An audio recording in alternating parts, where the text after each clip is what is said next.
রাসূলুল্লাহ সাল্লাল্লাহু আলাইহি ওয়াসাল্লাম জন্মের সময় ফেরেশতাদের সাথে শয়তানের তুমুল ঝগড়া। যেদিন ভোরবেলায় মহানবী সাল্লাল্লাহু আলাইহি ওয়াসাল্লাম জন্ম নেন, সেই দিন বিশ্বের সবগুলো মূর্তি মাটির দিকে নত হয়ে পড়ে।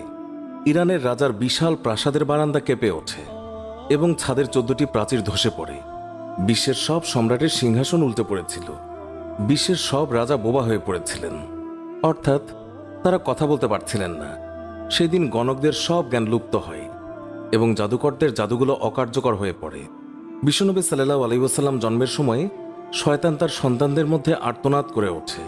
ফলে সবগুলো শয়তান তার কাছে এসে বলে, কেন এত পেরেশান বা উদ্বিগ্ন হয়েছ? সে বলল, কাল রাতে কি হয়েছিল?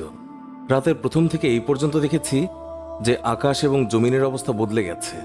ভূপৃষ্ঠে ঘটে গেছে এক বিরাট ঘটনা। ঈসা আলাইহিসসালাম ঊর্ধ্ব আকাশে চলে যাওয়ার পর আর কখনো এত বড় ঘটনা ঘটেনি। সবাই গিয়ে খোঁজ খবর নাও যে কি ঘটেছে। শয়তানরা চারিদিকে ছড়িয়ে পড়ে এবং ফিরে এসে বলে, কই, কিছুই তো দেখলাম না। বড় শয়তান বা শয়তানের নেতা তখন বলল, এই বিষয়ে খোঁজ খবর নেওয়া আমাদের কাজ। আর তারপর সে পবিত্র মক্কার কাবাঘর সংলগ্ন অঞ্চলে আসলো।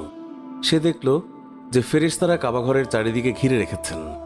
শয়তান সেখানে ঢুকতে চাইলে ফেরেশতারা হুঙ্কার দিলেন। ফলে সে ফিরে আসে এবং চড়ুই পাখির মতো ছোট হয়ে হেরা পর্বতের দিক থেকে সেখানে প্রবেশ করে। জিবরাইল আলাইহিসসালাম বললেন, ওরে অভিশপ্ত, ফিরে যা।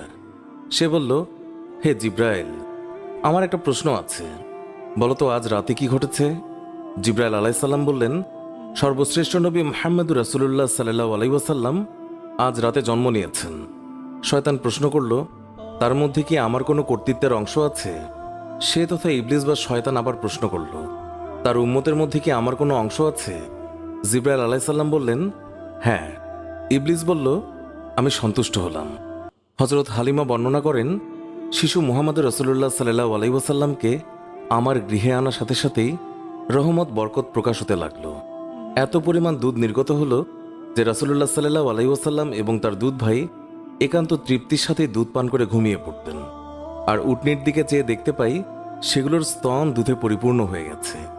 বিবি হালিমা বলেন, আমার স্বামী উটনির দুধ দহন করলেন এবং আমরা তৃপ্তির সাথে তা পান করে সারা রাত আরামে কাটালাম। দীর্ঘদিন পর এটাই প্রথম রাত্রি যাতে আমরা শান্তিতে ঘুমিয়ে পড়লাম।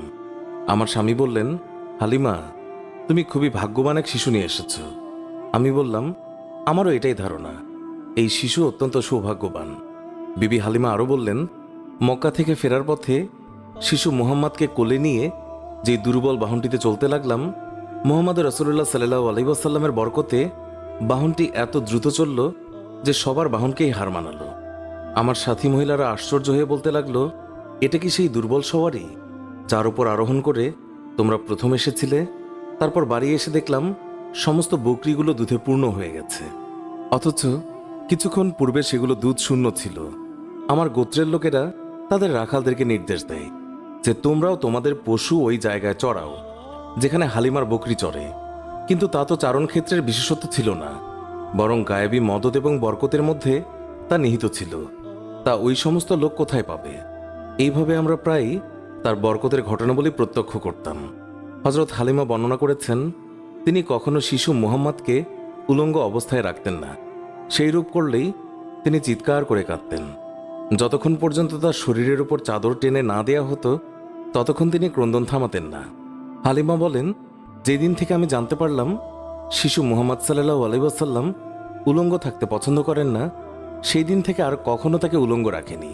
তার দেহ আবৃত করে রাখার জন্য সর্বদাই সজাগ থাকতাম। হযরত আব্বাস বিন আব্দুল মুত্তালিব রাদিয়াল্লাহু তাআলা আনহু বর্ণনা করেছেন, তিনি রাসূলুল্লাহ সাল্লাল্লাহু আলাইহি ওয়াসাল্লামকে বলেছেন, আপনার নবুয়তের একটি মাত্র নিদর্শন ছিল আমার ইসলাম গ্রহণের কারণ।